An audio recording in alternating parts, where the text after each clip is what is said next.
Yes, good afternoon, good evening, good morning, and it's good to be back. And, welcome to Studio A and Studio B and Studio A simulcast for the first time. Journeys on Studio A. Yeah, this is where it belongs. Yes, indeed. So, I'd like to welcome you all, and everybody is very... yes, JP is here, Nighthawk, and I've got a very, very special guest just coming up. Basically, I didn't want to tell anybody about it because, you know, these people always get hacked. So we're just going to just dive straight into it. I really hope that everything's going to be fine. I am currently on a internet dongle, it's called. There's a little box about the size of a cigarette packet that has... that creates a Wi-Fi from 4G. I know it's a very magical kind of thing. But who knows? I hope that, let me just check if I'm getting to... on this journey of discovery. It hasn't quite finished yet, but... welcome to... I'm on Studio A and Studio B. There we go. Lovely. Okay, well, fantastic to get you all here. As I said, I've been offline for 2 weeks. Because my broadband, which is connected on a regular telephone landline, is probably one of the oldest in the universe, or at least on this planet. It's about 100 years old. I live in a 300-year-old cottage, for God's sake. So, like, the landline is 100 years old, yeah? And it goes 6 inches under the ground, and it's very easily broken by anything, by lorries, tractors going up and down the track, which happens all the time. So, a couple of weeks ago, my neighbour went to have broadband fitted, and the engineer went away, saying, I can't get any broadband. And it turns out I can't get any broadband either now. I got no broadband. I've got no phone line. But they say it will be fixed on Tuesday. Everything will be fixed on Tuesday. So let's hope. Let's cross our fingers and our toes and all these other things. And so, having given you the lowdown on why my absence is. And I'd like to thank Willow for looking after the station. I'd also like to publicly thank Colleen Kelly and Michelle Caruso and Dolly Howard and Nancy Hopkins and Walt Silver and Vanessa AM, yeah. Vanessa McCann, that's right. Thank you, all of you, for supporting the station while I've been off. I mean, it's just like, it was as if I'd just disappeared off the planet. And so, they have coped marvelously, more than marvelously. They've come up with new creative ideas. Everybody stepped up. You're all fantastic, and I love you all. So, with that in mind, I'm going to bring in my very special guest. And we will see, what we will see, if he will answer, and see what happens. There we go. And, so, I haven't told anybody about you yet. So, I'd like to welcome to Journeys on Studio A Revolution Radio and Studio B Revolution Radio, Mr. Sir, Lord, or just plain old Alex Collier. Good afternoon. How are you? I'm great, JP. How are you? I'm very well. All the better. I tell you, as I said, I was having a little chat with Tolek about a couple of hours ago, and he'd just seen you a few days ago in the mountains, and he said how lovely it was to hear you laughing and enjoying yourself and feeling relaxed. So. With that in mind, let us continue that vibration. You're very much amongst friends here. So, welcome, Alex. How are you? I'm good, JP. Thank you. And actually, that was towards the end of August. It was the 19th to the 23rd of August in Mount Shasta. So it wasn't just a few days ago. But it was a while. But yeah, it was nice, and it was great to feel like I was in a safe space. Yes. It really was. Yeah, and so were you Been a staying? while. Were you Been a staying while. with communities, Alex? Were you staying like in like regular people's houses? Yes, someone had offered. They had some spare bedrooms, and they offered it to both Tolik and I. For the conference, where the event was being held was at a campground area. It was really quite lovely, but it was 25 miles from where we were staying. So it was nice. It all worked out. I was just there for a couple of days, but it worked out, and it was a lot of fun. It was just a lot of fun, and I had a really good time. And it was nice to hook up with some old friends like Dr. Michael Sala, who I have the greatest respect for, and Mr. Potter, and I met Tolik for the first time, and Greg Campiasso was there also, was an old friend that I hadn't seen in years. I haven't seen any of these people in years and years and years. And of course, I met Tolik for the first time, and it was just it was cool. It was cool. I think it's fantastic. In the old CB days, we used to call it having an eyeball, when you actually met somebody for the first time physically, eyeball to eyeball, yeah, it must be an interesting. Now, in terms of your how you feel about you get the sense of people when you meet someone like that. Is it like just as if you were talking with them on Skype, or are there other little things? Do you notice more like physical mannerisms and things like that? Well, yeah, of course, it's all of that. It's all of that. And it's always that first impression. That first impression is often formed, I think, in the first 30 seconds. And if you like the person or not. And at that point, you make the decision to either explore who that person really is, or, to get the hell out of Dodge, usually. But it's interesting. Tolik and I, we didn't talk shop at all. We did not talk shop. We talked just about our past and where he's from and his family. I talked about my family. We didn't talk shop at all. And that was really, really good, actually, because we have differences of opinions, but neither one of us wanted to even go there. We just wanted. I wanted to meet the man, and he wanted to meet the man. So that's kind of where it was. And even with Dr. Sala, it was the same. We caught up on all the years we hadn't seen each other about just what was going on, and it was great. It was just great. It must be a wonderful. There's a lot of really good people. Yeah, that must have been an incredibly high-level kind of conversation that you were having.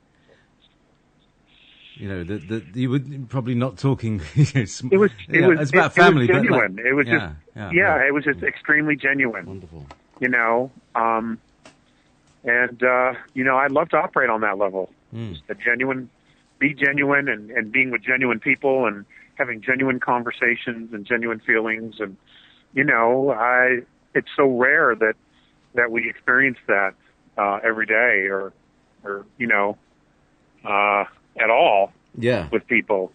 Yeah. So it was actually quite a blessing, and it was rather healing for me too. Because JP, what's been going on with me. Yeah. It's been a rough road. Very. It's been a pretty tough road.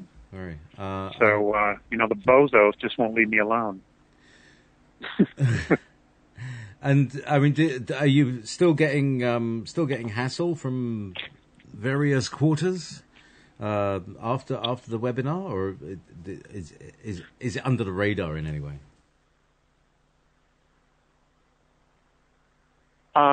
Let's just, how do I answer this? They definitely let me know they're there. For example, the webinar, everything was going fine, and all of a sudden my antivirus says you have a virus, and it's a Mac. I mean, Macs almost don't ever get a virus. That's right. And then it just shut off. It turned off. The whole thing turned off. And, fortunately I had the phone there and we were able to continue. So, I've been trying to rack my brain for exactly where that happened, because maybe I was talking about something they didn't want me to. It's possible. I think, I'll have a quick review. It's still available to people. It's on a pay-per-view, which puts the odd penny into Alex's dinner plate. And well, have you got a new pair of shoes yet? I'm just being practical. No, I haven't. Well, I haven't gotten the money yet. I mean, It's in the mail, and whenever they release it, they release it. So I haven't seen it yet. Okay. So if anybody wants to make any donations for a few bucks, because shoes are going to be expensive. Shoes are going to shoot up in price due to the conflict with Chinese people and things, because that's where they make the shoes. Well, I wear cowboy boots. Or as they call them here in the States, shit kickers.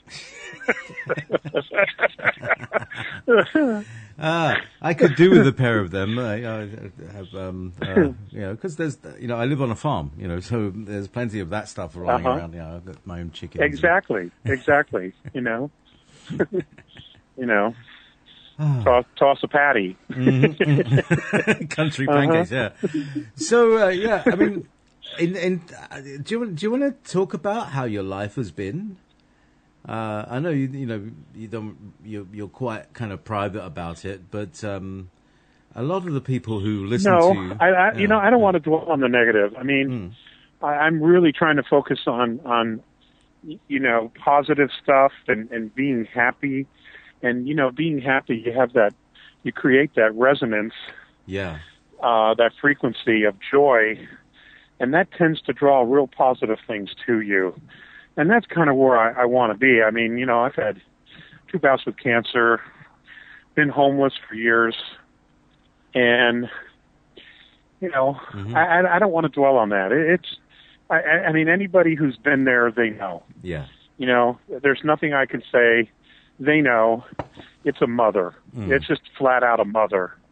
And it's not only a humbling experience, but it's one of those real character building things, like a divorce. You get right down deep in your soul, and it's painful. So, but I'd rather focus on the positive things. So it's the upward spiral that we get out. Yeah, and just get out of this quicksand. And at least that's the goal here. So, looking out from the pit, you look up and you think, right, I'm going to go for that. That's what I want to be. I want to be happy. I want to be good. Right. Do you head towards the light? What shape does that take? It's not a train. That's right. The old Jordan Maxwell. What shape does it take for Alex Collier? Because I know what it takes. And I'll talk about it in a little while, because we're talking about people here, and I'll talk about what I've been getting up to in the last couple of weeks, which has brought me joy. So, what brings Alex joy? Family, friends, good music, a nice meal, laughter, humor, nature, a vehicle that runs. I think we're all very much the same. We want a foundation. We want a foundation of knowing that we're cared about, knowing that the people that we care about know that we care about them. Just being able to make ends meet, to live some kind of a normal life, whatever that is. I mean, it's different for everybody, I think, probably, and so is the definition. But just knowing that every day you're making some kind of progress.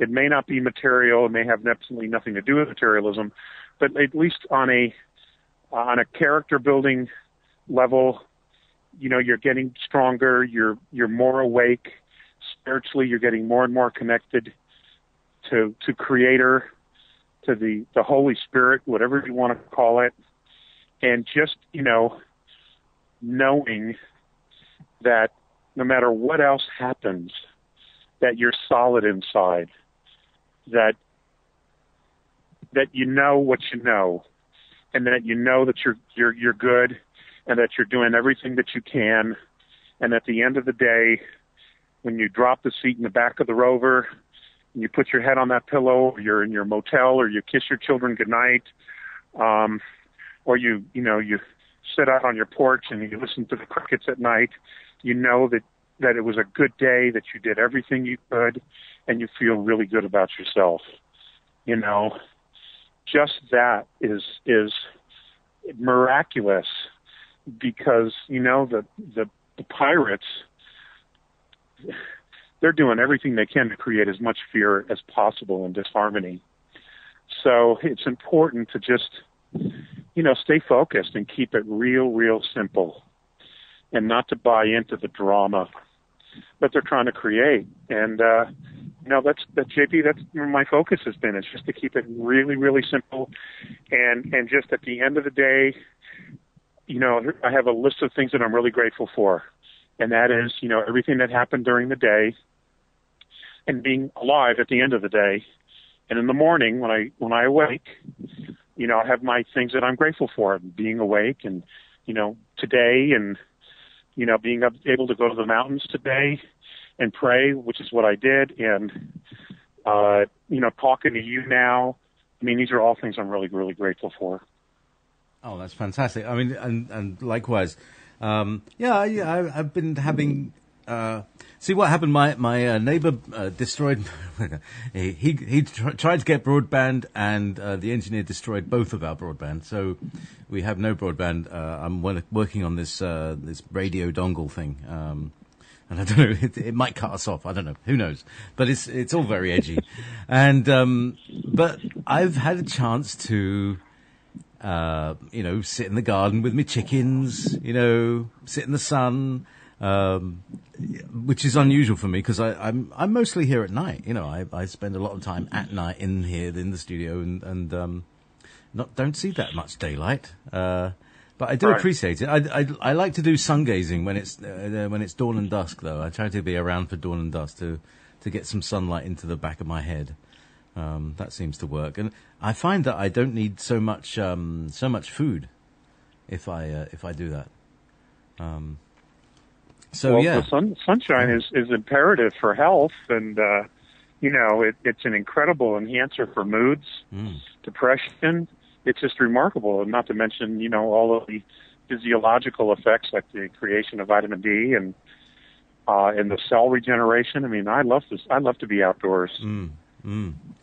I do. I've been exploring my other joy though, Alex, which is a very indoor, very nerdy, geeky thing. My girlfriend keeps saying, stop doing this nerdy thing.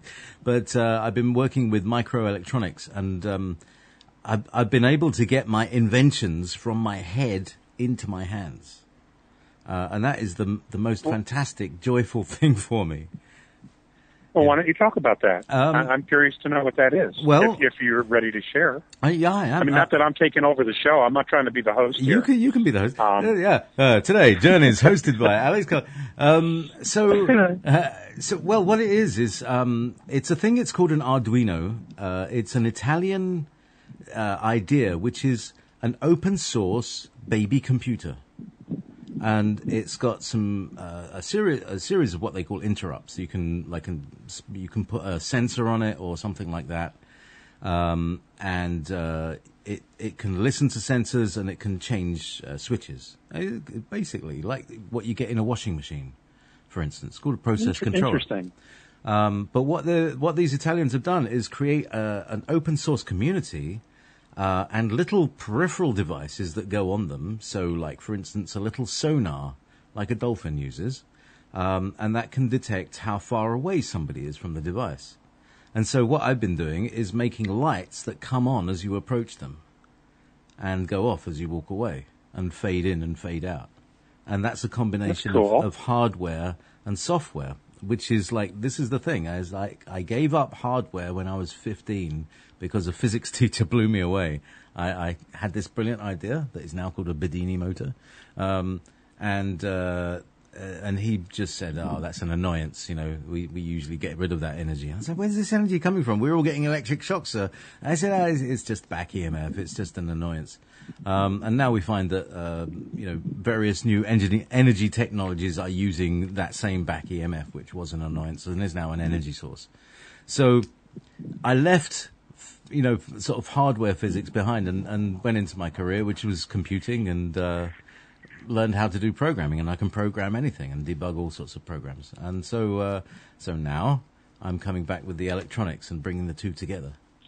Back in the day, it never used to be the same thing. Well done. I'm really pleased, and that's giving me joy, and it's turning me into a 5-year-old. And I'm having all these ideas. And one of the things it is, right? So that's how, right? The what is something that I've had a conversation with my spirit guides for the last 10, 12 years, which is a device which can flash a special frequency of red.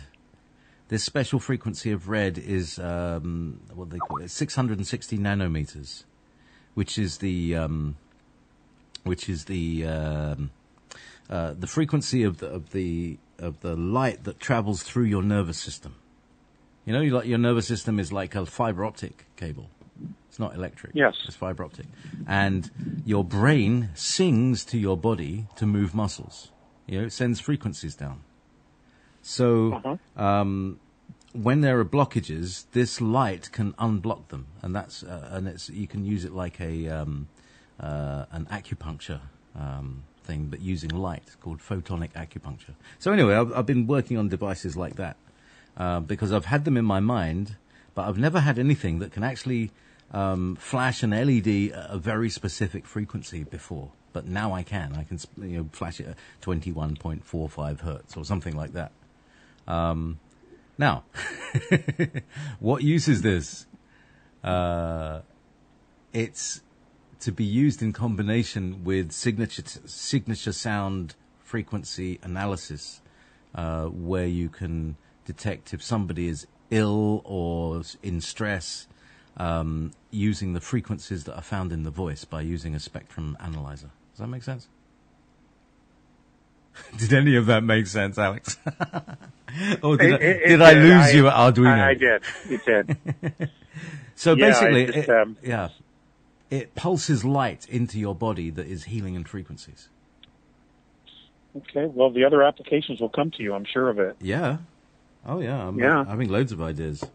Messing about with what's called RGB, which is basically a pixel. You get an LED, which is 1 pixel, and you can change it into, turn it into all sorts of different colors, and so I'm making a little theater box for my friend who is analyzing pigment samples, and by looking at colored things in different colored lights, you can see what they're made of, which is an interesting application. So you shine, for instance, red light, green light, and blue light onto the one sample, and you'll see what lights up is what is red and what is green and what is blue about it, and you can actually see it very clearly, and you can get good color matching like that. And this is for my friend who's matching pigments from old buildings. Well, that's quite interesting. Maybe at some point that technology will be part of a holographic camera that can be used to heal people. Wouldn't that be nice? Wouldn't that be nice, Alex? It would be, wouldn't it? If we were able to put it all together and do it ourselves. Yeah. Because I've heard you speak about this thing, the holographic camera, and I believe I've heard Randy Kramer talking about this. Is that they've got one? The Secret Space Program have one of those, or many of them probably. I did not know that. That's cool. Well, that's what he says. I mean, some people. Randy's the only person who says what he says, but a lot of it sounds like he lives in a Star Trek world. But you know and I know that Star Trek is a documentary and not a fiction. Exactly. Exactly. Exactly. So, I mean, do you know about Gene Roddenberry? Do you know what his real story was?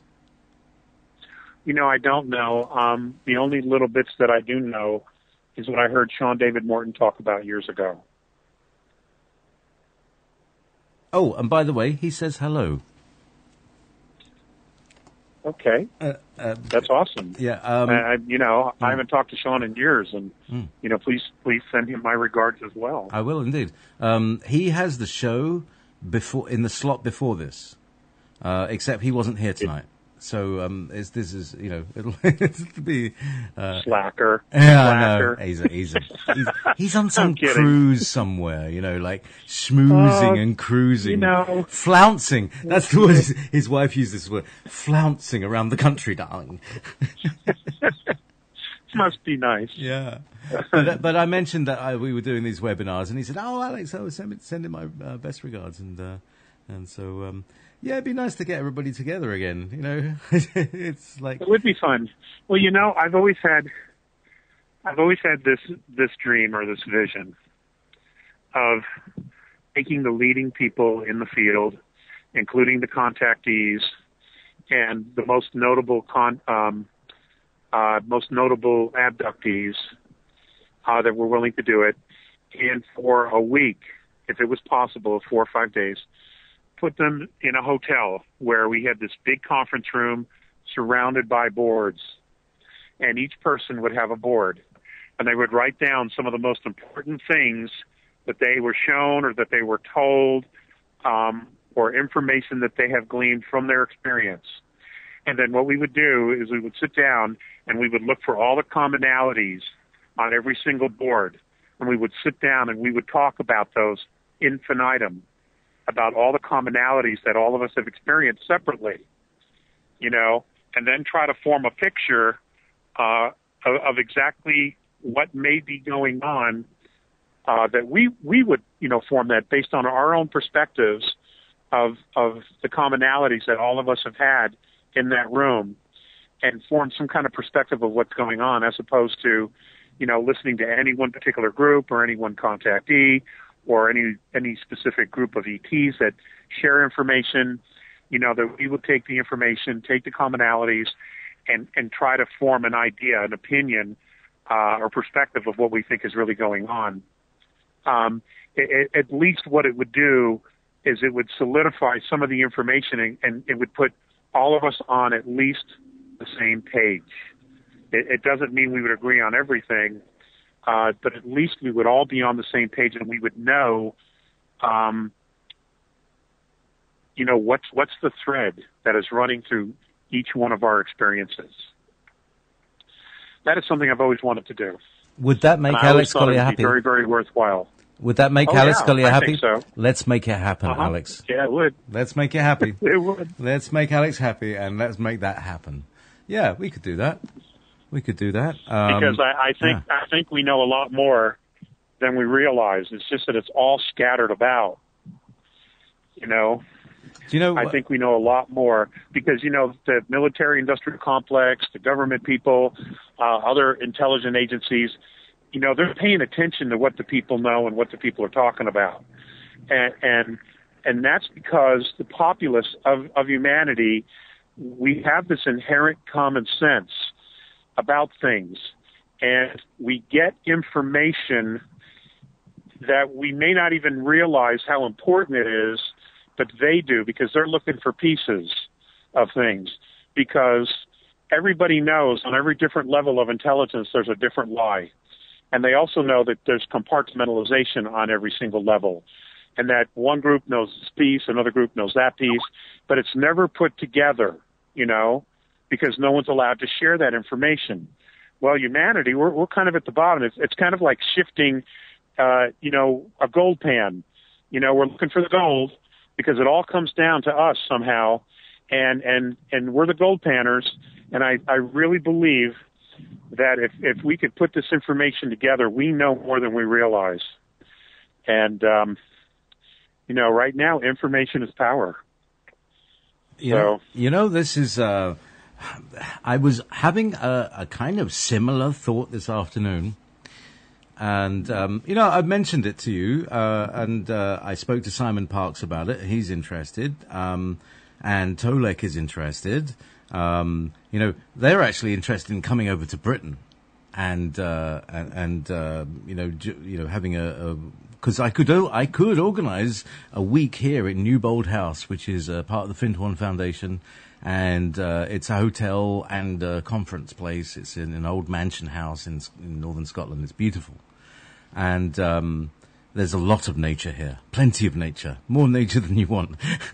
Dead things on the road, critters. Okay. And, so this is a thought. I don't know if it would be possible to do, but Tolek would love this. I mean, he's like, when are you going to do this? When are you going to do this? But I got to practice. I like to start small. I like to do one thing, see if it works, then do another thing. And then if it keeps working, then we make it work, and so sure. We've kicked off, the next series of projects. I mean, we've had Wolf Spirit Radio, okay, and we've been working that for the last year. Now, Colleen, Kelly, and Richard, and Vanessa, and Nancy, and Walt, and we've got a whole group of people who are working together. And actually, it's as if nobody missed me. I was suddenly offline for 2 weeks, and they all coped brilliantly. And also Willow, who runs Revolution Radio's End of Things in Britain, coped with me not being here the last week because I was offline for more than a week. But it's been wonderful. So that has been a year to build up to this point. So now we start wolfspirit.tv. And we're doing this with the webinars at the first, and so I'm very pleased to announce for the first time on a lovely big audience here that there will be a second webinar, and it will be in exactly 7 days. It'll be next week at 11 a.m. PST, which is what's that in Colorado time, Alex? That's noon in Colorado. Noon in Colorado, and it will be. I suppose that's 2:00 Eastern, and it's $12, and maybe Alex will be able to buy a nice pair of shoes, very comfortable shoes. It's really important. No, I'm not kidding. I mean, I really want to hear. I want to hear Alex in a nice pair of shoes. I'm a Piscean, by the way, and for me, my feet are very, very important. If I'm not happy in my feet, my whole beingness is not happy. So, it's very important for everybody to have good shoes. So do come along. Come to Wolf Spirit Radio, and I've got the banner up there, and you can go to alexcollier.org, and is on my... James doesn't even know this, Alex. So just now. He's saying, oh, yeah. So yes, so we've got alexcollier.org, and you can click in there and book a ticket to come next week, 7 days time, to Alex's second webinar. And you got some interesting questions last week. What do you think? Last month. I did, and I know you and I talked about doing something separate and answering the questions that we didn't get to. But you've had your issues, obviously, but maybe we can get to those. Now that you're almost, fully 100% operational. And, I love the Q&A. I do, because, a lot of times I don't realize how much I know or what I know until somebody asks the question. When you talk to a riff that's telepathic, yes, you're having a conversation and you're hearing words, but there is so much more going on in the background. And that is that whatever they're thinking as well about a specific topic, you also get. You also get some of their memories as well, because it's telepathy is the absolute sharing of information. And if you have two beings that are completely open with each other, there are no secrets. There just are no secrets. So that's why I like the Q&A. It's it seems to unlock things. And it does. That's exactly right. And I think it's like they gave you lots of little parcels for people, and you don't know who they are, but they will come up to you in the future and trigger that little thing. To trigger that. Well, go ahead. That is exactly right. You know, I'll get a piece of information, and which I have over the years, and I'm like, oh, okay, well, I don't know what to do with that, so I just put it away, you know. And somebody will ask a question, and the wheels start to turn, the gears start moving, and then all of a sudden, boom, there's the information. Oh, I remember when I was given that, and I had no idea what it was about or what it was for, you know. And then suddenly it comes up, and it's a piece. It's just a piece that somebody needed, or it's a piece of something that reveals something else or brings something else into perspective. I mean, it's just amazing. It never ceases to amaze me, honestly. You know, what we know, what we are all so capable of, it's just amazing. God, we're all such miracles. You wouldn't know it living on this planet because they've grinded us into dirt. But, I mean, we are all just miracles. And, you know, it's time we stand up and we just say, you know, enough of this Bravo Sierra. Really. Indeed. It's time to take back our power and just tell these guys, you know, you're done. Get out of here. Go home. You know, go home. Leave us alone. So, to that end, you remember you were talking about the quarantine field, the archonic grid, and how in the webinar you were talking about when the A's would come pick you up, they come and sit in the web. Well, they would fit. They would fit in. They would park themselves on the fence and purposely burn holes in it. You know, and so do the other groups. They do exactly the same thing. And, you know, it's basically, it's their way of giving the controllers on this planet the middle finger. Indeed, you know? Indeed.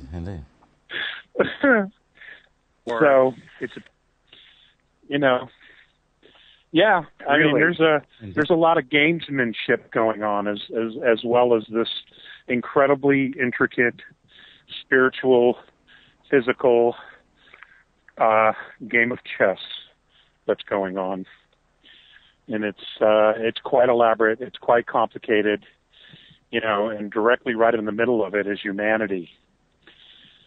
So, you know, we need to step up our game for sure, and get in the game. You know, we need to get in the game. We can't sit on the sidelines anymore. We have to. We need to project ourselves, our dreams, our hopes, our wishes, our focus into this to help create the outcome we all want. We just have to do that. Because, you know, we're the linchpin here, because this is all about us. You know, we're the linchpin. So we have to engage the process. And, you know, JP, whether people want to believe in aliens or not, none of that matters. And, you know, I know that there are a lot of people very confused. Are they good? Are they not? Contactees contradict each other. Researchers say everybody's fraud. It goes on and on and on, and you don't really know what to believe. So I guess the bottom line is, you know, for everyone, whether you're into the ET phenomena or not, the bottom line is this: spiritually evolve and mature yourself consciously. Make the effort to consciously evolve yourself spiritually. That's all you have to do. But the time to do it is now. And just have faith that you're doing it the right way. If whatever you're doing you at the end of it, you feel joy, then you're on the right path. If you're not feeling joy, then you need to tweak it, and you need to figure out how do you make yourself happy, okay? So that when you're done with that 10 minutes, that 15 minutes, that 30 minutes, whatever time you have of just, voluntary introspection, that you feel joy, and then you try to hold on to it through the day. You project the joy through the day, and it'll get easier as you find out what your process is, what your buttons are that connects your soul to that place of joy. I mean, we all have to go through it, but that's the bottom line. No matter what, that's the bottom line. All the other crap, none of that else really, really matters. Some people are into it. I'm into it. Okay? But the bottom line is, it's really all about spiritual evolution. There you go. I'm off my soapbox. Get down here, Alex. No, it's great. No, it's because we need a bit of a rallying call because there's so much confusion. There's too much confusion, and I can't get no relief because there's so much. Sorry, I couldn't help that. All right. So, Revolution Radio drops. Oh well, I'm recording it. I got the master tape here. So this is, we're coming to this point. Well, maybe we might be covering some of the topics next week. So, do you want to give us a little bit of the teaser on some of the topics you might want to cover, Alex?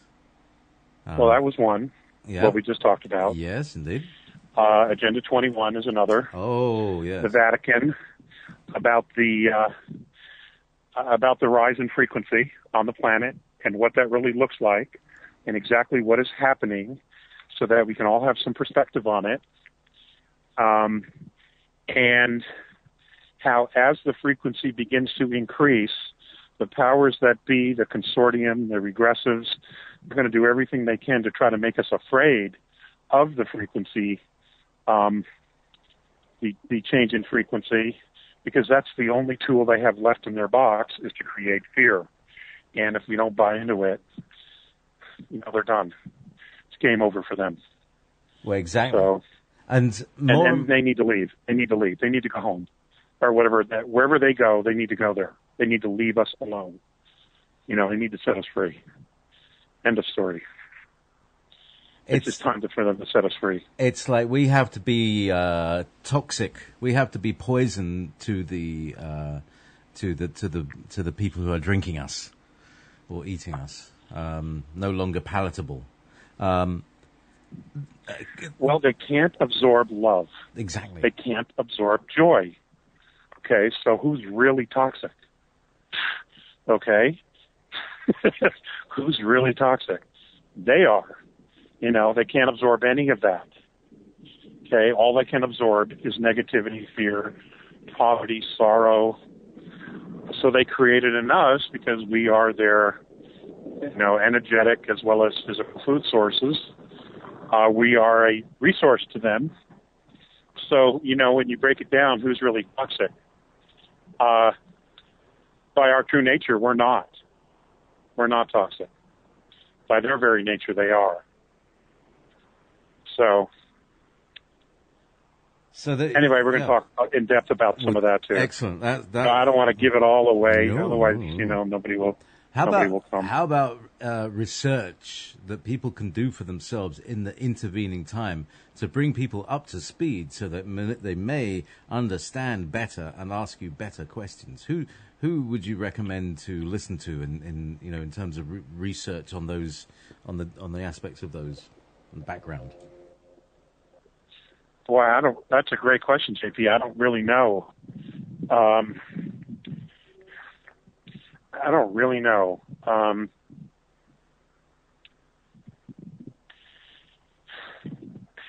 I don't know.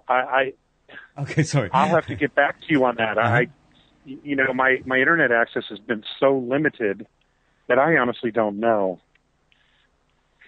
how to answer that question. All right. So, let's start with Agenda 21 because people can look up the actual documents and read them online. And one of them, if I'm not mistaken, is called. No, this is not the Project for the New American Century. It's the Project 2045 or something like that. 2045 is that the buzzword? I can't remember. Or is it 2024? I don't know. It's all approaching very quickly. We're nearly at 2020. Yeah, well, I know that the Pope, the leader of the Roman Catholic Church, the Vatican in Rome, I believe he is going to be making a speech here soon, and he is calling for the implementation of Agenda 21 internationally between now and 2030. And if people research that, I'll tell you what their blueprint was here for the States, for the colonies, for those of you in Europe. They were going to basically outlaw private property. And they were going to move everyone into the city areas, into large cities. There would be vast corridors of land that is non-human habitation. Zero. Except for the elites, probably. And then they would decide who's going to live and who's going to die, because at the very end of Agenda 21, what it calls for is the elimination of about 2/3 of the world's population. So, you are more than welcome to research that yourself, and you will see that for yourself. These are, this is the Vicar of Christ, I think he calls himself, actually wanting to propose this. So it's clear that the Pope or the Vatican has gone to the dark side of the Force. It's certainly. Just like, there it is. There it is. So we'll see. We'll see what happens. Do I actually think they're going to be able to pull this off? No, I don't. But who attempts to carry out a plan like this? That's a human being. It's just, oh my God. It's oh my God. It's not. I mean, it's somebody who regards human beings as the same way that a farmer regards cattle.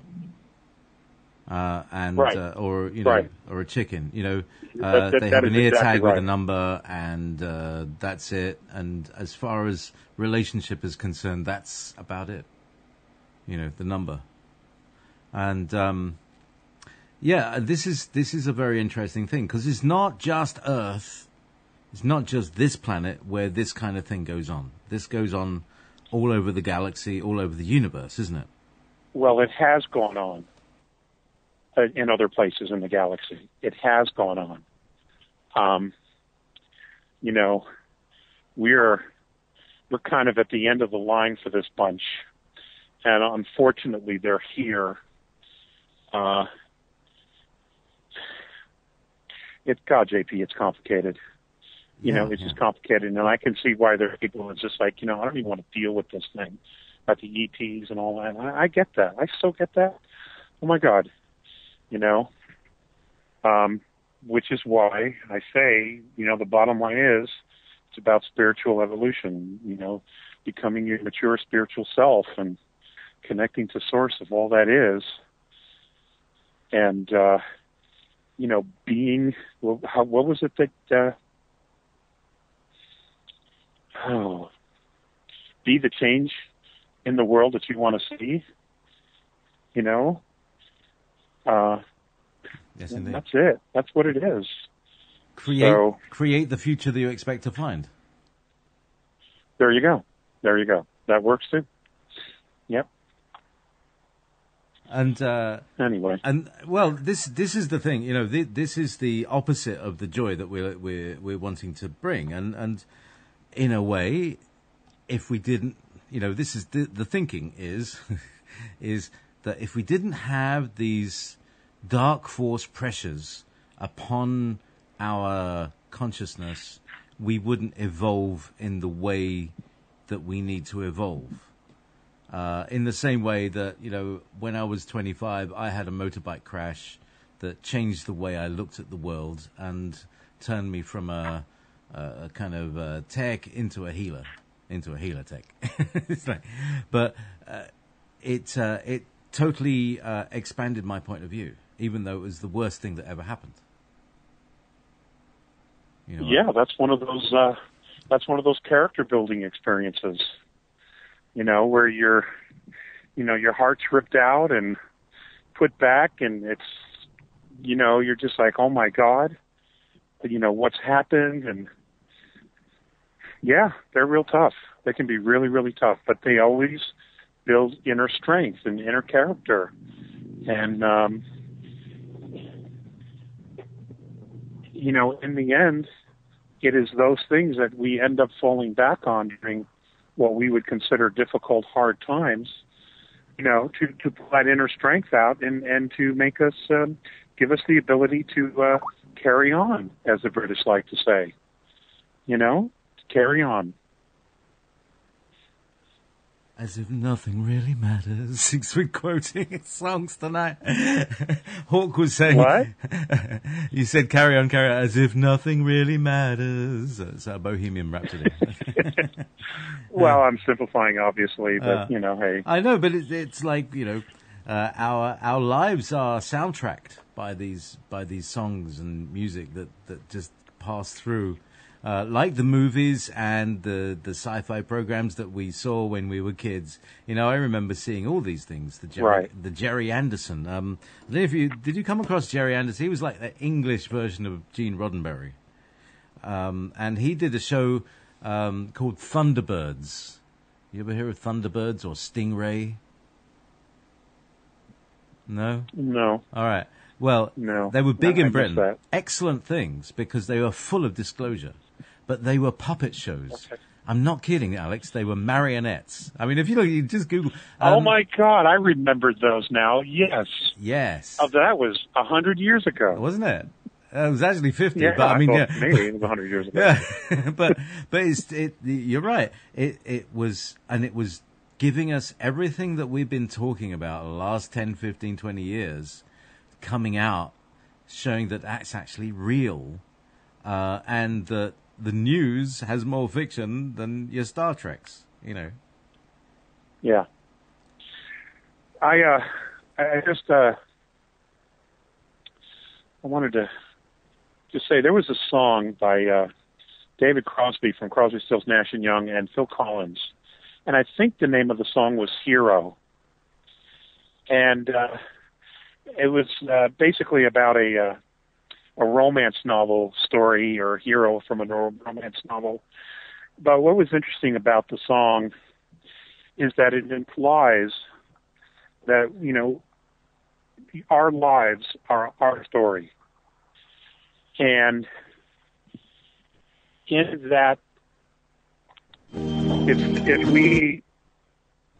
we are able to step out of our lives and start paying more attention to writing our story, we would have more control. We could fulfill the dreams and things that we want. We figure out a way to make those dreams and realities come about because we are an active participant in writing our story as opposed to allowing events to control our lives. And, in the end, I think we can all be heroes. We can be heroes to ourselves and to our families. And it doesn't matter what your station is in life. It really doesn't. I have a good friend named Tim, and he knows someone who has a radio show in L.A., and they were talking to Wayne Dyer just a few days before he passed in his sleep. And Tim was telling me about this conversation where this radio show host, she was talking to Mr. Dyer, and Wayne Dyer was telling her that he never felt better in his life than he had at that particular time. He was on top of his game. And he passed shortly thereafter. So my point is, We never know how many days we have. We never know. So start today. Excellent. We'll be back. This is a hard break. We'll be back in a few minutes. Take a break, get your tea, have a nice cup of coffee or something.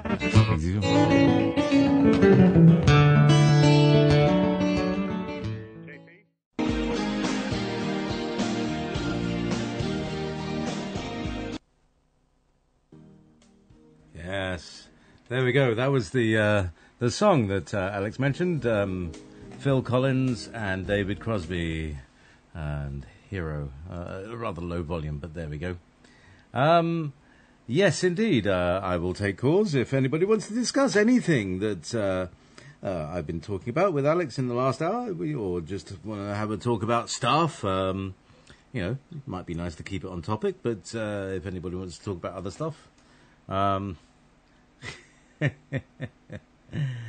So, there we go. Wonderful. David Crosby has there.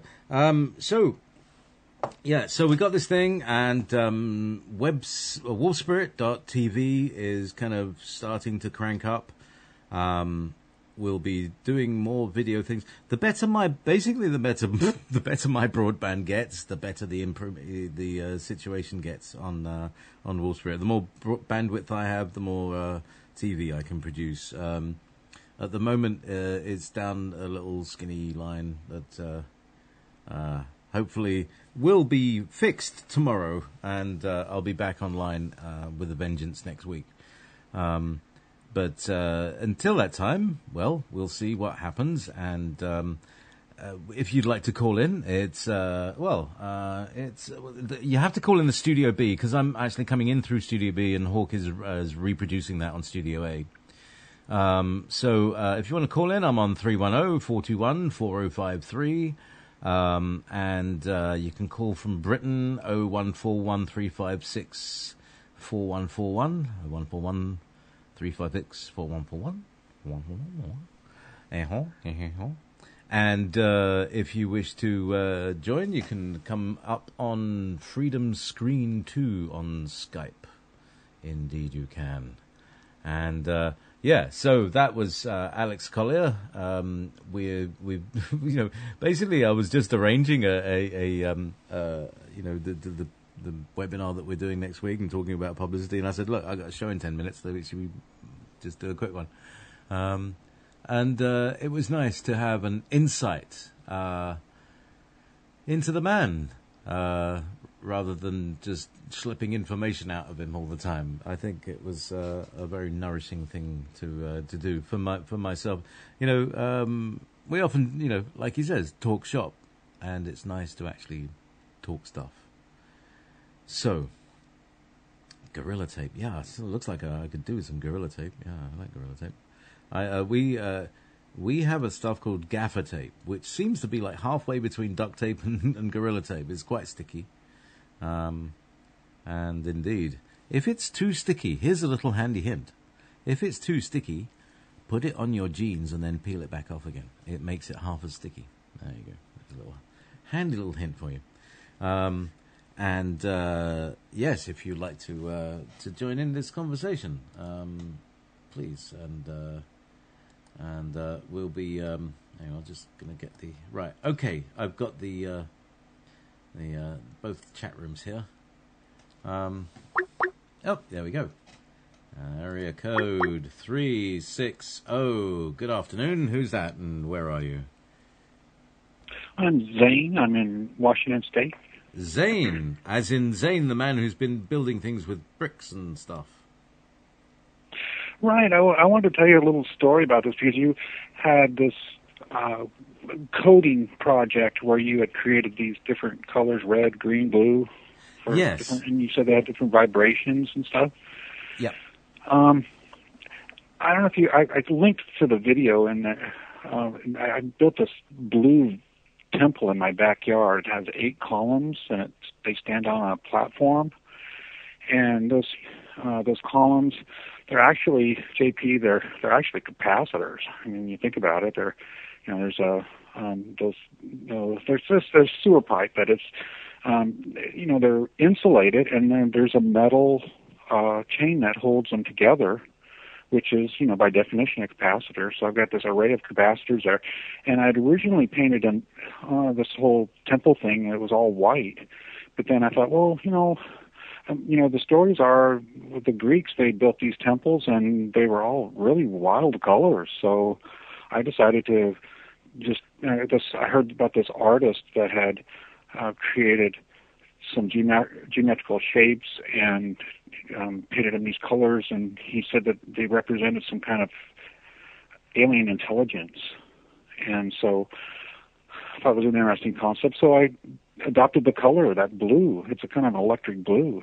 And the funny thing about it was when I was painting these columns, this temple, it's like this, I don't know, it's weird. I had heard this voices or something, but I had this impression that, there was some intelligence there. And I had the sense that it had a name. And so I was like, what? And so I said, well, so what is your name then?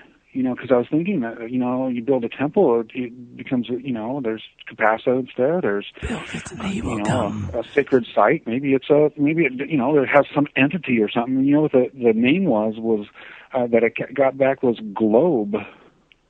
That Globe. So what it sounds like is that you're connecting with, these are what are known as archetypal forms, which exist on high planes of existence. They're mathematically pure entities, which are made of mathematically pure, numerologically correct. They're like the template for which all other things would be. So yes, if you've created a globe, there'll be a globe who lives there. And I had this very similar thought, because years ago I used to build pyramids, and I noticed that the form of the being, the pyramid was like, it was a place for somewhere to sit. And it's interesting, I just heard a little thing earlier on that Walt Silver was talking about, which was that our bodies are a container for the consciousness, in the same way that a crystal skull is a container for the crystal consciousness. And right. So what you're talking about there is a container for the geometric consciousness that you're invoking here by creating a spherical vortex. Does that make sense? Well, which is interesting. It's funny that you should say that, because a lot of these temples are aligned with each other, and I'm not sure. I'd like to ask your opinion about this, because there is so many alignments between France and making these shapes and everything. You know what I mean? Glastonbury and all these different sacred sites, they have these geometrical lines that are there, just seem to be right on them. But they didn't. That was before GPS and satellites and all that. Did this happen, do you think, on a conscious level? Did they build these temples on a conscious level, or did they have some kind of unconscious prompting that made them put the temple just right there? Do you know what I mean? There could be a combination of knowledge and intuitive working and basic. Well, look, we don't know how our ancestors perceived. We don't know whether we see the same colors as they did. Yeah, we don't even know that. Or their accent. We have no idea how they spoke English. Exactly. And they're talking about Sumerian actually being pronounced with German accent. Imagine that. So there's, we don't know this stuff. But I read a book many, many years ago when I was about 23. So that would have been in the 70s and 80s, called The Old Straight Track by Alfred Watkins. And this book was written in the 1920s. And he was like a rambler. Do you know what a rambler is? This bloke who goes around with, baskets and just goes rambling, collecting berries and stuff across the countryside. And okay. there was one point when he was right up on the top of a hill, and he could see the whole area laid out in front of him, and something in his perception flipped, and he saw these glowing lines of energy moving between them. And that started the whole research that he did, and he deeply researched this, and discovered that there are many words that are connected with ley lines, and the making of ley lines, and the workings of ley lines. And one of them basically is, if your name ends in Ley, it means you came from a place that had a purpose. So, for instance, salt was the white stuff. So if you were in a place where salt was mined or sold, Right. you would be a place called Whiteley or Saltley. You know, it's very obvious. Salzburg? Is Salzburg related? Salzburg, probably. That's the Salt Hill. You know, maybe. I don't know. I don't know what salt is. Maybe it's sauce. My German, I've had a German girlfriend for 3 years, and my German is rubbish still. Even my pronunciation is rubbish. But anyway. Well, you know where I got this from was Dan Winter. I've been following Dan. him. Oh yes, I've had him on the show once or twice. Yeah. Mm. Yeah, and so, and in fact, I talked to Dan, and I told him about my backyard, that I was building this according to, because I built this stone building to go with it. It's the backyard has these two different themes to it. One is the temple, which is more of a projection, an outward projection, whereas the temple is more of a meditation, more of an inward, like taking in type of thing, like a breath that goes in and out. And I according to his principles, which I adhere to, I avoided as much metal. I avoided using any metal. Yeah. In the construction of the stone building, I had to kind of with the rafters, but the top is pretty much glued on there with some high tech glue and stuff. It's kind of like a guitar in there, and there is kind of like a sacred quality to it, kind of fractal air, maybe. Did you use millimeters or inches? For the columns? For everything. I used inches. They're all like 50 inches, which I thought I had read somewhere is 2 cubits. A cubit is 25 inches, is what I had heard. That may not be correct. It varies apparently, but it sounds like you did it in a very intuitive way. By the way, are you Zane, who used to be on the Avalon Camelot forum? No, different Zane. Okay, anyway. So, well, you may know me. I'm kind of famous on the internet. I'm the producer of the video "All Wars Are Bankers' Wars." All Wars Are Bankers' Wars. I don't know if I've seen that yet, but I'd certainly agree. That's the Catherine Austin Fitz model of central banks and war, isn't it? Yeah, well, this is Michael Rivero. Yeah, and indeed, it's all banks, all monetary systems are Ponzi schemes. Yeah, well, it's he has a really. I just used the audio. I just made a video. I used the audio from him, and it's got over 1 million views on it, and I'm going to launch it on Vimeo here next month. Nice. So re-edit and everything. So. All right. Well, throw a link in the chat room there in Revolution Radio, and so people can. Oh, okay. Well, when I was back to Dan Winter, I talked to him on the phone, and I told him about my backyard. And he said, well, why did you do this? Yeah, that's one of the questions, yeah. What were you thinking? Well, he talked about charge having, life-giving, health-giving, the more charge you're able to carry, the more, naturally, the more powerful you are, right? It follows. Well, here I'm watching. This was years ago. I built this, over 10 years ago, probably like 14 years ago now. But I was seeing, 9/11 and all this stuff. Actually, I built it before 9/11, the temple part anyway. But I was seeing all this stuff happen, and it's bad, man. They're evil people and stupid, and they seem to be in charge of everything. I mean, we're in a lot of trouble, us normal people. And so I thought, well, it's an experiment in politics, applying Dan Winter's, ideas about charge and everything, because to have charge, to be in charge, isn't that it's maybe not a political thing, maybe not so much a worldly thing, but maybe just on pure principle, it could have some effect. Just a shot in the arm for any kind of political things that I wanted to do or say, or some initiative I wanted to start. It could, if it were rooted in the earth, grounded in the earth, that's maybe a good thing. It is magical work. I think. Yeah, because JP, I think a lot of our trouble is you and I will probably understand like in perceptions and stuff, a little bit closer to the ancients.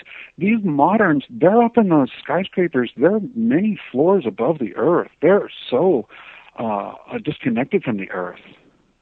They're like some other species if they're making all these financial deals from the 19th floor. I mean, that's a problem. It's a different stratum, isn't it?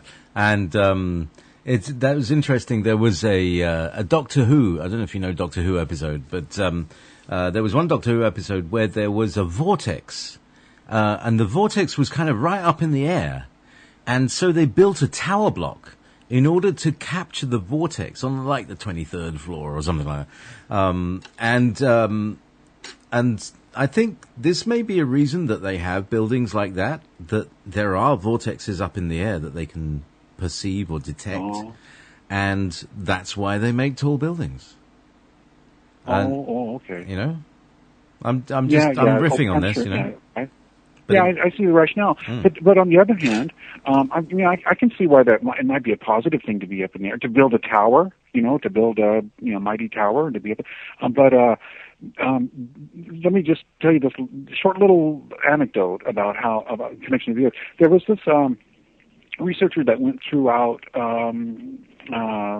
uncivilized worlds, I guess, Africa or something, and he was studying, there were cannibals there. There's still cannibals there. And he wanted to know why these people were still like this, right, after all this time. So he went there and he studied them and tried to find if there were anything that stood out about them and their culture and the way they lived. And as it turns out, they all lived on these bogs where the feet didn't actually touch the ground. They were on a system of really dense roots. And so he kind of drew a line there between, the fact that we have this need as human beings to be connected to the earth, and more or less directly. I mean, if we're up on these bogs and these roots and stuff, bad things happen. They start eating each other and stuff. It's bad. That's a very they say it's a dog-eat-dog world. There's an interesting corollary with this. There's the Russians, right? The Russians have these. They've developed etheric detection and etheric machines and stuff like that. They don't care. They don't care about our proper laws of physics that says this stuff shouldn't happen, but yet it does. All right. So the Russians develop these machines and they use them on their sports people, right? They have these things that check all their chakras and they check their higher bodies and all their stuff and all the subtle bodies and everything. And they have all the technology. And do you know what they do? Do you know what they say when they say, okay, well, your fifth chakra on your mental body is out of alignment? Do you know what they say? Go and stand outside on the grass for 20 minutes, okay?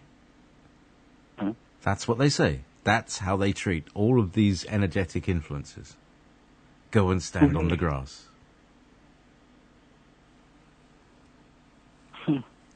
Well, and we sometimes get a lot of guidance and wisdom from places we don't really think of. I'm reminded of the story of this researcher many years ago was studying this one physics lab, science lab was head and shoulders above the rest at the time. They were making all these discoveries. They seemed to really know what they were doing. So he went I guess he was maybe a journalist. He went to ask them, congratulate them, and write a story about this really fantastic lab. And so he went to the head researcher and he said, of course they had, the niceties and everything. And then he finally asked the question, is there anything that you do here that's maybe different from all the other labs? Or, where do you get all these ideas? And the researcher said, well, it's funny that you should ask that, because every time that we get stumped on something, it seems like we never really have a breakthrough unless we go to the 3 Bs. And he said, 3 Bs? What were the 3 Bs? And the researcher said, the bed, the bath, and the bus. Those are the 3 places where it seems like that's where always, which is counterintuitive. You'd think that they would come up with these answers in the lab somehow, but they don't. It comes to them when they're not in the lab. They're either in a bathtub, taking a bath, they're, sleeping or something in a dream, or they, when they're riding along in a bus with a bunch of people, then all of a sudden, stuff happens. Well, that's very interesting. One of the things my spiritual teacher said, because like one day I was trying to, I was trying to have all these pure thoughts, and ouch. Oh. Who's whistling? I'm sorry. Yep. I was trying to have all these pure thoughts, and I needed to go to the toilet, so I went to the toilet. Bathroom, and I was trying not to think of my teacher and stuff, and I brought it up to him, and he said, "No, that's really cool, because what it meant was that your base center and your crown center are open, and that allows spirit to go all the way from the crown center down to the base center, and that is how you get inspirations. You get a message from your crown coming into your base, and that's where Kundalini rises up from. That's the natural process of inspiration, and it's like the splash of a drop of water as it hits the water." Does that make sense? Oh! A funny thing happened. But now that you mention it, regarding this temple, after I had built it, I was in the bathroom, like you say, maybe that explains why this happened. But I was in there. The way I explain it is, and most people don't get this. Maybe this is more British humor. I don't know, but if someone who's is really a serious person, they say about them that they don't whistle when they piss, kind of thing. But anyway, so I was really serious, and about life and stuff, and I built this temple and everything, which I have a right to be. So because I'm now a priest or something of some sort. So anyway, I was telling people that I was a serious person, that I don't whistle when I piss, and I never did, except when I went in there, I couldn't help but I felt this whistle coming on. I was pissing, and I felt this whistle coming on. I said, oh, what are we doing? What? I don't whistle when I piss. So then right when I was struggling to get rid of the whistle, I hear this voice, and it says, Saturday, August 4th. So what's that? So that, you're saying that the chakras are open. So I went over and I opened because this was several months before August. So I went through the pages and I looked through, and it was in March or something. So I had to flip several pages. I looked at August, and sure enough, August 4th fell on a Saturday, which happens every 7 years or 5 years or whatever. But it just happened. It was that year. It was Saturday, August 4th. Obama's birthday. So isn't I it? guess. What's that? Obama's I guess birthday. so, yes. Yeah. But this was 2001. I mean, this was a long time ago. Uh-huh. But so and there just so happened to be at the local New Age bookstore, there was a girl that offered rituals for a fee. She would do for a fee. She would do some kind of custom ritual. So I hired her. It was like $100 or something. She came over and she kind of decorated the temple kind of thing, and she went through this like ritual thing on August 4th. Nothing happened. But I thought, it was like this thing wanted to be inaugurated or something. Oh, there's that word, Interested. It augurs. in the autumn. Yeah. But I had also proclaimed myself emperor. So, the number 4, and August 4th, the trump card, 4 is the emperor card. So Emperor Zane of Washington State. Do you have your own fiefdom? Well, I had several iterations of it. My latest one is called Civita State. Spell that? Civita. Civita State. And I'm the emperor, but I'm like, it's not my emperor. My empire is not of this world. So I have a way out. It can be as big as you like. In fact, it can be. We are infinite, and we're infinite on the inside, and everybody's got their own universe inside them. It's just incredible, because you could think of ourselves as. If we were planetary scale, if we were the size of a planet, a bacteria that would be sitting on our skin would be like us, having a conversation like this. And would be a what? Would be the size of us. Compared with the Earth, we're about the size of bacteria, aren't we? Oh, right. In terms of the scale, and in terms of the scale of the universe, our solar system is like a cell, isn't it? Yeah. Yeah, right. Or the galaxy, and it's all a kind of fractal of it, and so I suppose where I'm getting to is like we have all of these different levels of being. Which I think are all trying to exist at the same place at the same time and kind of settle into the same thing. Like this, we were talking about the consciousness of the globe creature wanting to sit in a globe-shaped thing, in the same way that a pyramid is an octagon that sits halfway on the ground.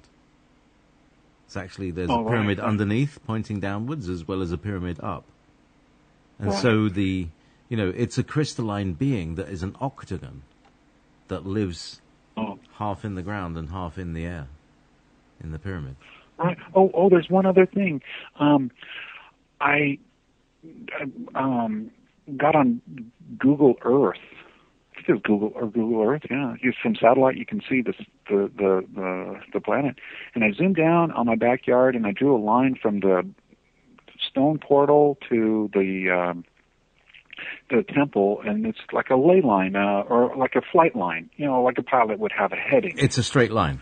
What's the direction? Yeah, there's a line there. It's really kind of a strange angle. It's not in alignment with any of the streets here. They run north-south. This is on a kind of a southeast angle. All right. Oh, okay. And hang on. Oh, sorry. Keep going. But I've got something really, really important to add about the ley lines and what they are. Hang on. Oh, okay. Well, from satellite, I could see this angle, and I drew the line, and wow, right to Chichen Itza. Wow, how cool! It just lined up. If you stand there in the stone building and you look at those columns, those blue columns, it just goes right to on the other side of that. It's a straight line to Chichen Itza. That's neat. But then I drew the line on the other side, and it went right to Fukushima. I mean, right to Fukushima. So there's a potential there that you may be able to heal something, because it's the etheric body of the planet that has been affected. And if you're on that place, you perhaps are being led to inject or cleanse the energies of, it's like, maybe even it's a bit like a leeching. It's like instead of going to Chichen Itza, you leech it out here, wherever you are, and head it off and cleanse it. You see what I mean? Well, discharge it. Yeah, and recharge it. It's not just my. It's not just my house that's in this alignment. I mean, this whole town, right? I mean, this whole region is like right in between here. Yeah. And there's a kind of a phi ratio in the correspondence. There's if you take the distance between here and Chichen Itza and multiply it by 1.6, yeah, there's Fukushima. It's pretty close. Yeah, not exactly, but it's 233 just now. 2:33. So listen, here's the thing, right? Alfred Watkins, the old straight track. You can get it on Scribbed, I'm sure. Right? It's an old book, but you can get it. Right? The old straight track. It's all about what ley lines are about. Now, here's the thing, because I got digressed on the ley name. In the old days, there were men and women. They were called the Dod people. And what the action of dodding is that you would take a stick, a long stick, about 6 feet long. You stick it in the ground. And you go a few paces away, and you take another stick, and you stick that stick in line with a peak in one direction. And then you take the first stick, and then you make that in line with the second peak, which is your destination. And you keep uprooting stick by stick and lining them up more and more until you finally got them both in exactly the same line. Okay? This is done by the Dod people, and this thing is called doddering. You hear of doddering, is moving from side to side. Sure. Okay, you see people that dodder, you know. So, Dodley is a place where there are lots of dodders. That's where they come from. They're, very earthy characters.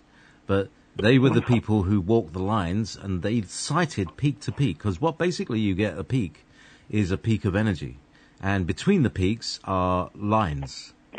And so what they would do is they would draw down the energy, from these peak lines down into the ground and create their temples. And that's what your temple is doing, and that's what you're doing. Does that make any sense? Wow, yeah, that's kind of what I thought I was doing, but hardly anybody understands. I go, oh wow, that's nice, that made me something, but I don't know. Whereabouts are you, Zane? What's that? Whereabouts are you? Well, I'm. Do you know where the Puget Sound area is up here in Washington State? I've heard of that. You're near Cliff High, aren't you? Oh, not too far from him. Mm-hmm. Well, there's Seattle. Mm-hmm. Well, about 100 miles west of Seattle, kind of across this waterway called Puget Sound. You're in Twin Peaks country, aren't you? Well, I was. They filmed Twin Peaks where I was born. I was born in Snoqualmie, where they filmed that. Snoqualmie, yes. Snoqualmie's a fantastic place. Kind of a ways away from here. Yeah, Snoqualmie's got this amazing waterfall where rainbows spontaneously come out of the mist, and you do get rainbows all over the place, don't you? At Snoqualmie. I used to have a screensaver in this is how old I am. Windows 95 had a screensaver that you could buy from Centrillium, who was this amazing software company who made this Snoqualmie waterfall screensaver that would respond to the music that you were playing. And then they went on to make Cool Edit, which became eventually they got bought out by Adobe, and it became Audition. But Cool Edit was made by these guys who made Snoqualmie screensaver.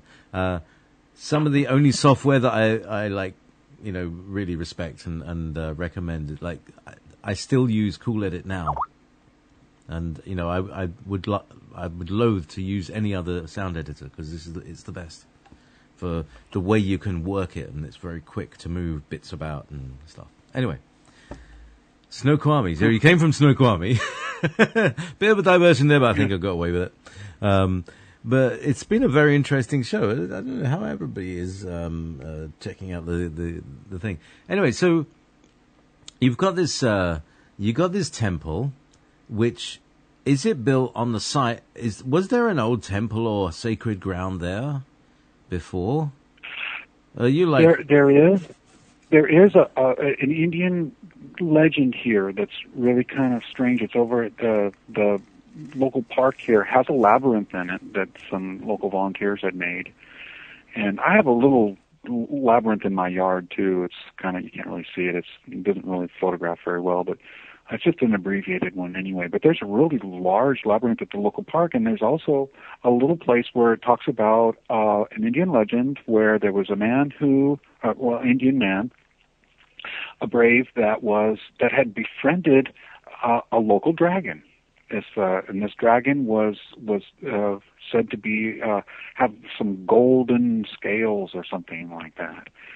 And some people wanted to mess with this Indian guy, and the dragon came, and they were just totally humiliated by this whole thing. I'm not sure. I can't really remember the details, but it was. Well, the landscape here actually makes the shape of a dragon. There's a head of a dragon, and then there's these two arms that are depicted by these two islands that are there. And then it's got like this legs and everything. So the landscape even describes the water line describes a dragon, and the Indian legend, which it's really kind of strange, and that's why it's such a like a local story that we all like to report it and touch it down at the park. But it's like how did these if it's some kind of dragon that befriended this Indian brave or something that made him invincible in battle. Mm-hmm. Here's the Did thing. they have airplanes? Did they know that could they look down at this and see this dragon in the land? Which came first, the chicken or the egg? Well, there's a lot of stories in there. I do love Indian legends because they're not legends, But what I'm feeling from that, we're talking dragon lines. Ley lines are of two character. Dragon lines and tiger lines. Dragon lines are harsh energies, almost like square or triangle waves, and tiger lines are more like sine waves. So a dragon line would be like a saw wave. If you looked at it, it was a saw shape, sawtooth. And the tiger line would be more like rolling hills. So there's a difference between like mountain energy and hill energy. That make sense? Yeah. So Sure. dragon line would be more charge. So if you build your temple on a dragon line and you go and sit in your insulated chamber, which would be your orgon accumulator, it would charge up your body with orgon, and yes, you would have more charge as long as you can handle it. Yeah. Do it carefully, and do it little bit by little bit. Don't do what. Whenever things go wrong, it's when they take it, they test it a little bit, and then they turn it up all the way. That always makes things go wrong. So just do it bit by bit, yeah. Because it's more like using underwater equipment.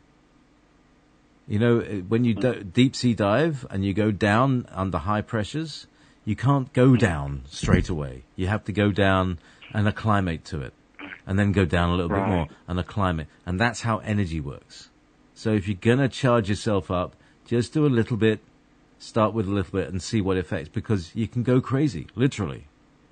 And that's why you get these mad monks and mad, because they're so highly charged that they can't relate to people anymore. Right. Well, I have a kind of a thing in my tummy, kind of like a, people get like people excitement. say, I got a bad feeling about it, but it's it's kind of like but I attribute it to the charge, but also the fact that these people that are in charge of us right now, these these so-called leaders, they're just so crazy. I mean, they're bonkers. Yeah, well, they're insane with But, power. I mean, that makes me nervous. Yeah, that is exactly this. They say, all power tends to corrupt, and absolute power absolutely corrupts. But the power, I mean, you're talking energy. Energy is power is energy, right? Yeah. So if you're talking about, and there you got this machine, right? You got this device that you've built, and the device charges you up with a certain energy that is a certain frequency, that has a certain consciousness, that is from a certain archetype. You're you're charging yourself up with that archetypal energy. If there is something that is opposing that energy, or that is blocking the path of that energy to ground, you will be triggered in some way into discharging whatever that blockage is. Now, if it's something that happened to you deeply traumatically as a child, you will go through a very difficult experience. But it will be healing, and you'll be better on the other side, very much like we were talking with Alex about, edifying experiences that are pretty terrible. So, well, it's funny that this has happened to me because I'm just turned 55, but something happened to me when I was 20. I had read this book about something called it had to do with cycles. That when people had stressful situations that were perturbed, and it went into their subconscious, and then it would outpicture. But it would outpicture in a certain cycle, according to certain cycles. It was, I forget the number now, 17.5 hours later, they would have an outpicture that would be released by the subconscious. So that when, it was a self-help book. But anyway, they had this methodology for overcoming some social conditioning, and we all have social conditioning when we're kids. We're all taught not to stand on the top of the sofa and so forth. Well, you get hurt. So there's a certain amount of that that's necessary. But when you become a young adult, you should really just get rid of all this just decondition yourself from society and just become your original self and try it out for a while. Well, so I did. I did these exercises, and I did it every morning for several months, and it was just this kind of thing where I'd dance in front of a mirror and just do this like meditation. So I went to Canada, and I forgot. I may have just not done my exercise in my meditation in the morning. So I just went to Canada just to spend a few days, get away. And I was sitting there in a motel room, and my head just opened up. There's this I could close my eyes and I could see this hole in my head, and all this fabulous energy was just like a fountain just showering out the top of my head, and it was just so ecstatic. I couldn't believe it. So I thought, well, there's your social deconditioning. That's what our true nature is, much more spiritual and much more joyful. It was just ecstatic. So I over time, I learned how to cultivate that kind of perspective, what you would say, JP, is a perspective of looking at life, and it was, it would allow this energy to shower and up and just be ecstatic, and it was really kind of embarrassing to be around people that I didn't know, because I would be just absolutely steeped in ecstasy, and I wasn't used to it. I thought, it was embarrassing to feel that way, and in front of people in which I had to do, my job. I was, So anyway, that's what I did, is I cultivated this ability to be ecstatic at all times. And that was when I was 22, I think. And so it's funny that this should all happen to me, because, 20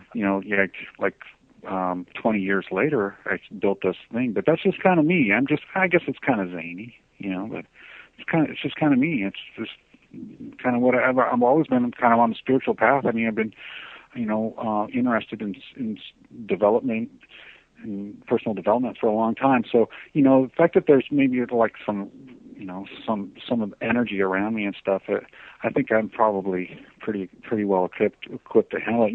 People don't bother me. They know me as the Emperor. I wear this gold helmet around with a big white French plume feather out the top. I ride a bike every day and wear this helmet. I wear like uniforms and stuff. It's kind of like have you ever heard of Emperor Norton or something? He was this guy that proclaimed himself emperor in San Francisco, 1861. He had his own currency in San Francisco. It was Emperor Norton the First. Anyway. Wow. But no, this is really interesting, because many years ago, like I said, I've been in computing a long time, and one of the things that computer people do is as well as the work that they do. Yeah, you test. You have to write code to test your ideas of how you know code. Sorry, I just keep banging the microphone. But one of the things you do is you write little programs and little utilities, and that's the sort of thing that you write. Ideas like that, how to code. So anyway, what we did was an anagram program. So you could take somebody's name, and it would just look in a dictionary for all the words and come up with all the possible anagrams of that name. And I put my name in, and it came up with Emperor Yen Jr. And I thought, yeah, I can do that. And we had this alien party about 10 years ago.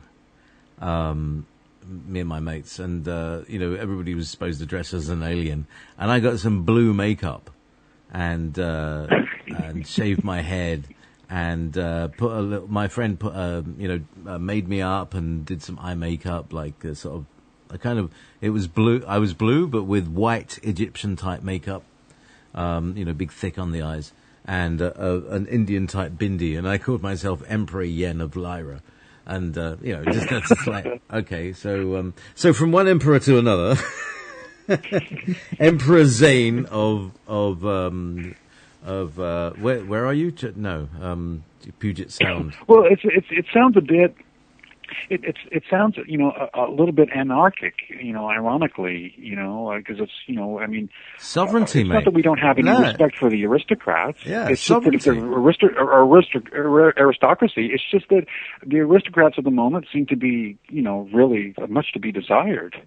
And it's not as if we're all like bacchanalia and just like anything goes, anybody's an emperor and everything. It's not really like that, because if you really get into the archetype, the emperor archetype is more about limitation than it is about letting anything go. I mean, that's, the energy of it is, okay, there are limits, to things for in our best interest, if, we should maybe, put limits on certain things. Like the bankers, for example, if we just had that one law to rein them in. Oh, well, hang on. Let's just, here's the thing, right? And this is something, I just read the other day, and I thought, oh yeah, of course. And it comes back to our conversation, Zane, right? That banks are built on ley lines. And you always have to go up 3 steps. Boom. How about that? And you have to apply and submit, and going to the bank, you go to the manager, and you make your application, and he can reject you, and you have no recourse. He's the ultimate decider on whether you have a business or not. Right. You cannot do business without the mark of the beast, can you? And so the beast is the bank, and the energy that feeds the bank are the ley lines that run in through the bank. So, if you can somehow divert that energy through other short-circuited means, and the way you short-circuit something is you make current more easily flowing through one path than the other. So if, for instance, there's a mill that's got a great big mill wheel that is slowing the river down, and you divert the river, and you make a nice high waterfall that has a smaller turbine that, more efficient, and, you can take the energy away from the river to make more energy for the people, kind of thing. You understand what I'm saying? On a metaphorical, energetic sort of level. Yeah, you're so cool, JP. What a pleasure to talk to you, really. I'm glad I called. I am simply the result of the people I have spoken with. And my inevitable blender of a mind. It's like, these juices that, they extract all the juice, and then they squeeze it, and they throw the pulp away, And what you get on Jouneys is concentrated juice with lots of ums and ahs. But I'm sure people can... basically, the ums and ahs are also encoding. You know, people might think I'm not saying anything about if I'm going, But who knows that? Who knows what is encoded when I go, or all of those things, or making any of those other sounds that aren't apparent verbal conversation. Well, I feel so much better. The key for me is the way you described the two different lines, the dragon and the tiger.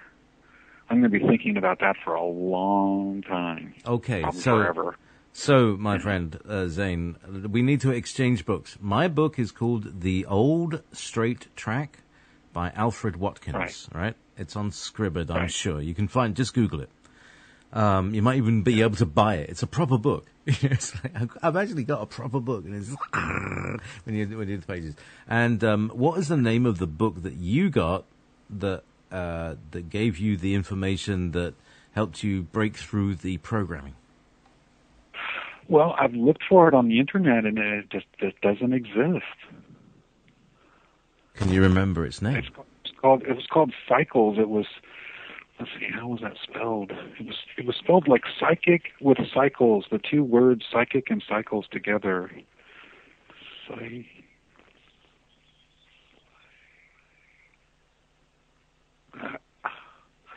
can't really remember how they spelled it. Cycles. It was called Cycles. I'm just Googling it. Cycles. Sometimes words are as useful as a bicycle is to a fish. The Cycles Reverb Nation. There's a band called The Cycles, yes, of course. As there's probably a band called The Cyclone, spelt with a P. Electro-harmonics, Big Muff Pie. Mine was much more contemporary. It says here.